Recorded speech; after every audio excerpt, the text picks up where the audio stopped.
Hey there, this is Adam Smithline with Leapfrog BI, and I'm going to give you a quick demo on self-service business intelligence.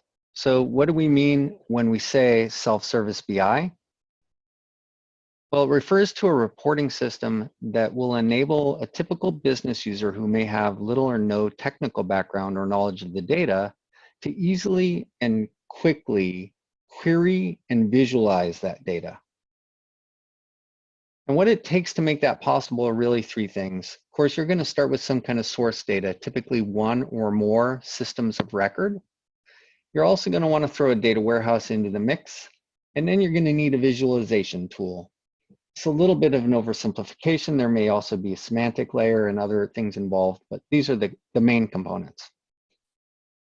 Technically, you could just point your visualization tool like Tableau at your source system, like your ERP.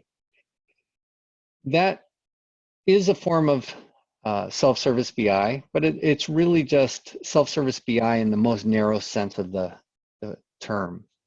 And that's because without the data warehouse, you're missing some important things. The data warehouse is really the magic ingredient that lets you integrate data from multiple sources and apply business logic to that data to clean it, to make it valid and meaningful, and to automate this process.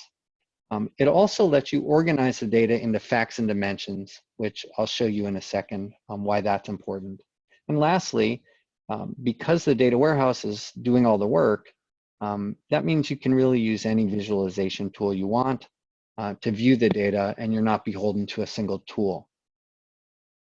All right, now I'm going to give you a brief demonstration of self-service BI in action. And for this demo, I'm using Microsoft Power BI's visualization tool and sourcing the data from a small sample data warehouse that contains some bicycle sales data. Okay, so here's the data. And like I mentioned, it's been organized into facts and dimensions. The facts are things that can be measured. In this case, they're things like sales revenue and sales units sold. The dimensions are additional data that we can use to filter and slice the facts. These are things like date or product line or sales territory. Organizing the data this way is intuitive to business users, and it makes it very easy to explore and create visualizations. For example, let's start with sales. If I click on reseller sales, you'll see I get the total sales for the entire organization for all time. It's not being filtered yet, so you're seeing it across all dimensions. Now, by simply clicking on a dimension like the sales territory hierarchy, we can begin to filter our data in a meaningful way. Let me show you.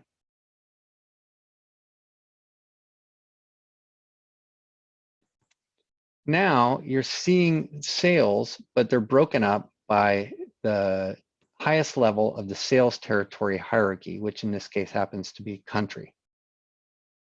And when a dimension is a hierarchy, like date, or in this case, geography, we can drill down and back up that hierarchy with almost no effort at all. So here we'll drill down, and you can see the breakdown within each country, within each, I guess, region, and then within each country. So each continent in each country, and now each territory within each country. And I can drill back up just as easily.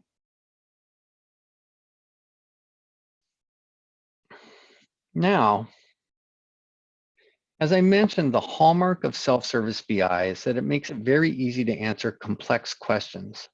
So let's try to answer a complex question and see just how easy it is. For example, let's figure out what was the quarterly trend in mountain bike sales in 2017 in the Northeast. Once again, we'll start with total sales. This time, I'm going to apply some filters. And the first thing I'm going to filter on is the product hierarchy. And in this case, I know that what I need is the product subcategory. So I'm going to pull that into my filters and choose the one I want. In this case, mountain bikes. Next, I'll use the sales territory dimension. Again, and I'll just grab the region and we can choose the one we want, in this case, Northeast. Now we have filtered all sales down to just mountain bike sales and just in the Northeast, but we're still looking at all time. So the last thing I'm going to do is open the date dimension, in this case, the order date. I'm going to grab the full date and I'm simply going to add it as the x-axis. Power BI is smart enough to know when I click on that, that's what I want to do. Now, I think we said 2017, so I can simply come in here in my filters and set my filter for the year to 2017. And once I do that, seeing the trend within that year, because again, this is a hierarchy and the level below year is quarter, is just as simple as drilling down. And there you have it. We're now answering the question, what was the quarterly trend in mountain bike sales in 2017 in the Northeast? And it took us all of about 30 seconds to do it. So with this simple example, you can see how a data warehouse and a tool like Power BI makes it incredibly easy to do self-service BI and to answer complex or even critical business questions in just seconds. I used Power BI to demonstrate this concept, but I could just as easily have used Tableau or any other data visualization tool. And that's because the real work is being done in the data warehouse, not the visualization tool. I hope you enjoyed this little demonstration and hopefully you learned something. And feel free to check out our other videos if you're interested in learning more about data warehousing or Agile BI or data warehouse automation. Thanks so much.